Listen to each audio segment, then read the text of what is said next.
Yo, what's going on, guys? Horace back here again after what seems like months of being away from YouTube.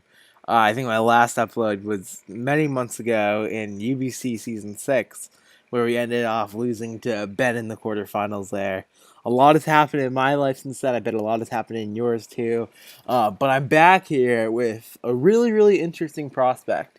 So, as most of you know, I've been an NPL analyst for the last season, and I took a lot of joy in that. I did the power rankings, I did the pick'em cruise there, and there was something I really enjoyed. And I've been a fan of the NPL for a long time, and uh, this season there happens to be a lot of open spots. So the NPL opened up a tryout tournament for itself. This tryout tournament uh, it's basically a way they're trying to see who are the new coaches who can join their league, and there are many major spot opens. There's many minor spot opens that are opened, and I'm really looking forward to fighting to try and get one of these spots and try to really cement my way into the format.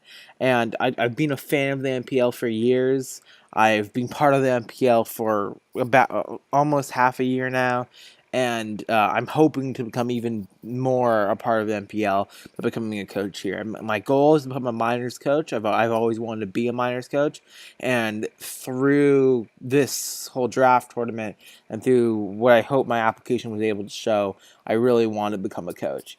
And today I'm going to be running you guys through my draft. And later, over the next few days, you'll be seeing my 5 games which I had in my draft pool against the people who I'm playing there. And you'll see this coming up. But today we're just going to talk about the draft. And when we're talking about the draft, I had a lot of ideas going into this draft, right? Because I was throwing around a lot of ideas of what I wanted to do, and really it came down to the fact there were 3 major mons that I wanted to try, right? Of course, there was like Tapu Koko and Celesteela, but I think I had the 6th pick in this draft, and I was fairly certain that I wasn't gonna get one of those mons, so I didn't really think about them. But the main mons I wanted were either Kieran Black, Landorus Incarnate, or Mega Charizard X. And for the longest time, I was really set on taking Kieran Black as my first overall pick. And when my pick came around, all those 3 mons were still there. But I started thinking about it, and I was like, in this draft, I want to go for absolute power, but I don't want to sacrifice speed by doing that. And I realized very quickly, if I went Kieran Black, a lot of weeks I'm going to be forced to run Z, Hail, or Choice Scarf. And I don't really want to be forced into running certain items with Mons. I want to be able to have more freedom with those moves. And one Mon who I've always wanted to try, and I think would be really fun, is actually the Mon that I ended up drafting first round instead, which is my boy Landorus Incarnate. So Landorus Incarnate, as I'm sure most of you know, is an absolute monster in the format. First of all, we can talk about the sheer force ability which it has, which is crazy in its own right, as it gives everything with secondary effects to hit 1.3 times harder, which is huge for this mod. And combined with the life orb, it allows it to hit just amazingly hard. But the idea is it's not like Kieran where it's kind of fitting down to like just the life orb. I can run countless items with Landorus. Scarf is a very possible set, specs as well. And the main idea is I can also run physical and special sets with a special attack stat of 115 and a physical attack stat of 125. At the same time, it has an excellent speed tier at 101, allowing me to outspeed all base 100 Mons. And it has access to Calm Mind and Rock Polish, 2 really good setup moves. So every game, I'm going to be running setup most games, but I can determine if my speed tiers are good enough, I might only need to run Calm Mind. But if they aren't, I can run either just Rock Polish and make sure I have better speed, because honestly, Landorus can one-hit KO a lot of Mons. So sometimes I don't even need to run the extra speed. But yeah, I can decide which setup moves I want to run. It also has bulk up. It has defog. It has a plethora of moves it can use, and I'm really looking forward to Landorus. It has rocks too. It has U-turn. It has momentum, sword dance, superpower. I mean, it's just a really versatile mod, and versatility is the key of the game here. But there was a bigger reason I chose Landorus, and that's because I knew if I chose Kieran Black, I wouldn't want Mega Charizard X with that. I would want a different Mega because I wouldn't want to repeat the Dragon typing. But I knew if I drafted Landorus, Mega Charizard X would still be a mon I really wanted. But the idea was I really didn't think Mega Charizard X was going to get back to me. I picked Landorus just in case somehow Zard X does end up making it back to me. And lo and behold, turns out God was on my side this time, and I did end up grabbing Mega Charizard X. I wanted to use this Mega for years. Dragon Dance combined with Tough Claws, with Dragon Claw and Flare Blitz, teamed up with like just having the ability of Swords Dance too, and it has a pretty good speed tier of 100. It's just such a great mon. It has Belly Drum, it has Power Up Punch, it has Roost for reliable recovery, Thunder Punch to hit water types, and then I can even run bulky sets with like Seismic Toss, Will-O-Wisp, which I'm probably not going to, but I could. And don't forget that it has an amazing special attack stat. Like it has 130 attack, but it also has 130 special attack, so I can very reliably run it specially. And I'm just looking so forward to running this mon. Like, I've been wanting to use it for years, and I really think it's going to be solid in the format with the ability to Crunch, Earthquake, Dragon Tail even, Belly. Like, it has so many options. And the idea, too, is it pairs really well with Landorus, right? Because Mega Charizard X is weak to ground. Landorus can switch in on ground type attacks, no problem. The only problem is rock types can hit both of them pretty hard. Ice types can hit both of them pretty hard, and water types can. But I think they still pretty accurately cover each other's weaknesses, which is nice. Now, as my next pick, I wanted to pick a mon that has a really fast speed tier, because I didn't want to have to be stuck where my highest speed tiers were mons with bases like 101. I wanted to have a mon I could run Choice Band or with a Life Orb most weeks without having to rely on Scarce. So the mon I ended up choosing was Weavile. Weavile is a mon I've used many times. It's pretty one-dimensional, honestly. Like, you run Knockoff, Icicle Crash, Ice Shard, Low Kick. Like, those 4 moves, swapping out Low Kick for something else about every week.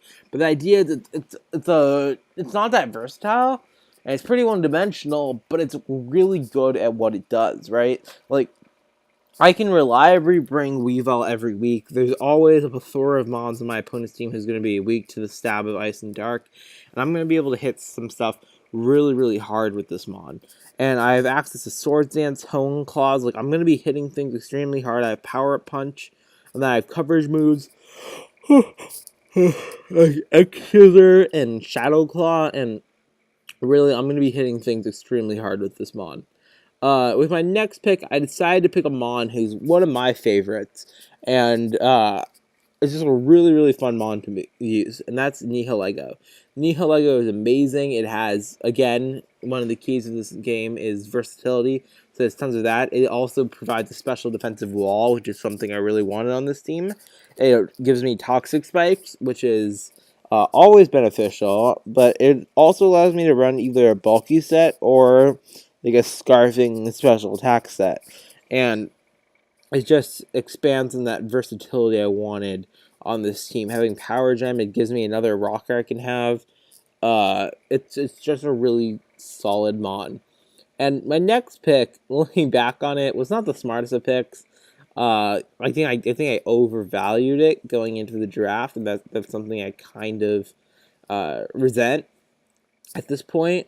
But I ended up picking Ribombee next, which I mean, Ribombee's okay, right? I mean, it has access to Quiver Dance, Bug Buzz, Moonblast, Defog, and like Energy Ball, which are its main stat. And when you're looking at the main thing, it has Sticky Webs too, of course. But the main thing about Ribombee is Ribombee just gets destroyed by any Steel type. Like, every draft is going to end up drafting a Steel type for sure. And the problem about Ribombee is no matter what, there's always going to be a better Steel type who can come in and wall this thing.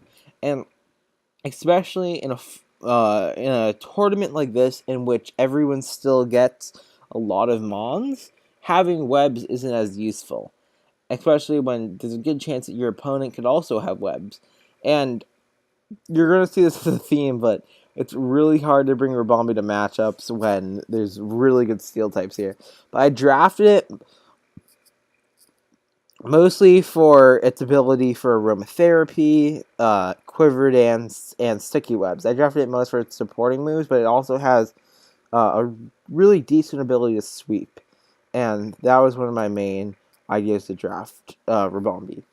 The next one I drafted is a mon who is one of my personal favorites, and really just an overall great mon in the format. I need a steel type at this part to round up my Dragon Fairy Steel Core, and the mon I ended up deciding to do that with was Metagross. Metagross is absolutely phenomenal. It has access to priority and bullet punch. It has great attack and great defense. Weakness policy is an amazing set with this that you can run with Rock Polish. It has access to Zen Headbutt, Meteor Mash, Earthquake, Bullet Punch, Grass Knot, Hammer Arm, Ice Punch, Power Up Punch, Reflect, Rock Polish, Rock Slide, Signal Beam, Shadow Ball, Stealth Rocks, Thunder Punch. I mean, it goes on and on. Like, this mod is just really, really good. And having it paired with Nihilego, which allows me to have a good physical wall and a good special wall, especially having a steel type that isn't passive, that can hit back hard, is going to be really, really beneficial. And having both of my walls being able to set rocks is going to help me a lot too, and allows things like Landorus, Charizard, and Weavile to come in and sweep late game. And the thing too is my walls also have the ability to sweep. Like Nihilego and Metagross are two mons that can easily sweep a game and win. Now we move on to my last 6 picks. The first of which is Slowking. Slowking I really got mainly as a wall again. Regenerator is super nice. It is good coverage. And I wanted to start fulfilling my Water, Fire, Grass core. And added with that, I can talk about both of these mons at the same time, is Serena. So I got Serena for 2 reasons. One, I wanted to finish his core, and I thought the core of Slowking, Serena, Zard was really good. But also because Zard is 4 times weak to rocks upon entry in its normal form. So for me to be able to dissuade that, I needed some rapid spinners on my team. And if you look, I had no rapid spinners up until this point. The only mons I had with Defog were Rabambi, Landorus, and Zard itself, which I'm not going to be defogging that much with. And having a rapid spinner on this team is really, really going to help me here. I like Serena and Slowking together. They both serve as good, especially defensive walls. I can pivot out from Serena right into Slowking. They work really well together, covering each other's weaknesses, as any water grass pair would. Yeah, and Serena was mostly drafted for its ability to remove hazards, and Slowking was drafted due to just its coverage and ability to eat up hits. The next mon was actually a Snipe. I originally wanted to get Rotom Ghost, but that was Snipe, so I ended up going for Rotom Fan.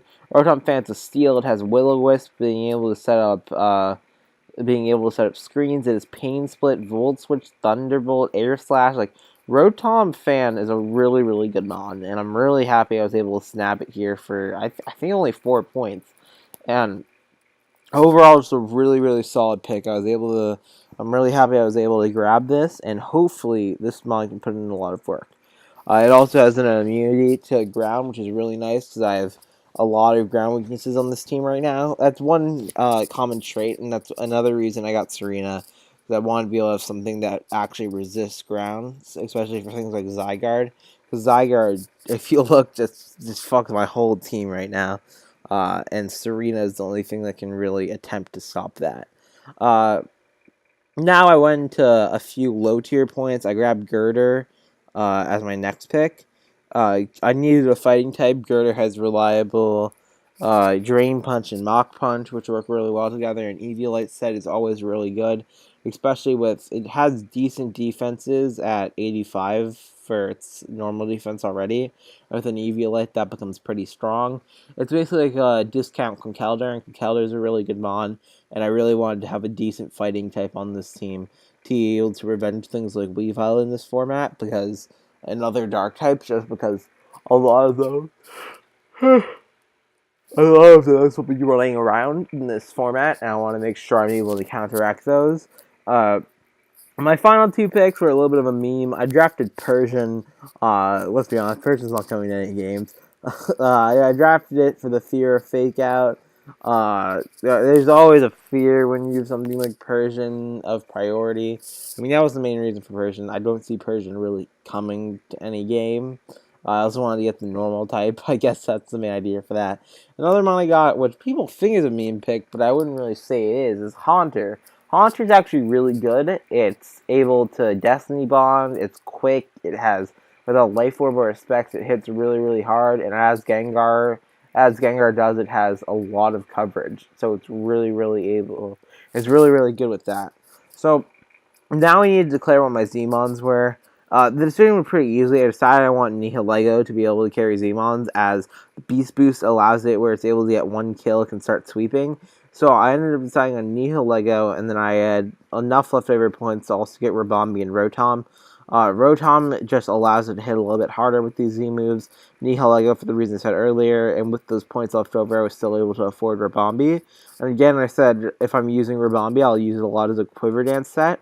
So with a Quiver Dance set, for example, once I get one Quiver Dance up with Energy Ball, I can't touch Excadrill, right? I'm still only doing like 50% to it, but if I hit a Gracium Z against that Excadrill, I'm now one-shotting it, right? So especially with setup sets, it's really important to have those Z moves to be able to start a sweep, to be able to make sure that the mons that check you are actually going to be able to drop. So overall, I'm really, really happy with this team. I think it's a solid team, and I'm going to be putting everything I can into this, right? I really want to make the NPL. I've wanted to make it for years now, and I'm going to be putting all my work into this, and even if I don't make it to the next round of brackets, I hope the NPL still considers me for a spot in Minors. I'd really enjoy it. I think I've showed commitment to the league before, and I'm going to show it here again. So, thank you everyone for watching.